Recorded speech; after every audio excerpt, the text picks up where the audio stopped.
তাহলে কিভাবে তুমি নিজের গুরুত্ব বাড়াবে? তার জন্য তোমাকে 5টি উপায় বলবো। 1. নিজের সময়কে মূল্য দাও। যতটা সম্ভব অর্থহীন কথা, অপ্রয়োজনীয় মানুষ আর অযথা চিন্তা থেকে নিজেকে দূরে রাখো। 2. নিজের সঙ্গে সময় কাটাও। প্রতিদিন অন্তত 10 মিনিট নিজের সঙ্গে নির্জনে সময় কাটাও। নিজেকে বোঝাচ্ছে আর বড় কোনো শিক্ষা নেই। 3.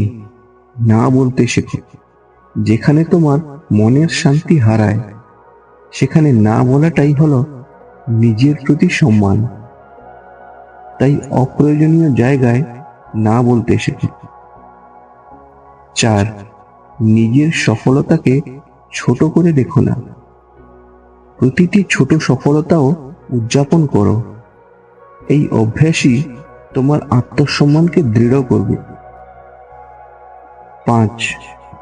অন্যের সঙ্গে তুলনা নয়, নিজের বিকাশে মন দাও। প্রতিদিন একটু করে ভালো হওয়ার চেষ্টা করো, কারণ উন্নতি প্রতিযোগিতার থেকেও বড় জিনিস। একটা সময় আসবে যখন তুমি বুঝবে তোমার গুরুত্ব কখনোই অন্যের চোখে লুকিয়ে ছিল না, ছিল তোমার নিজের ভিতরেই।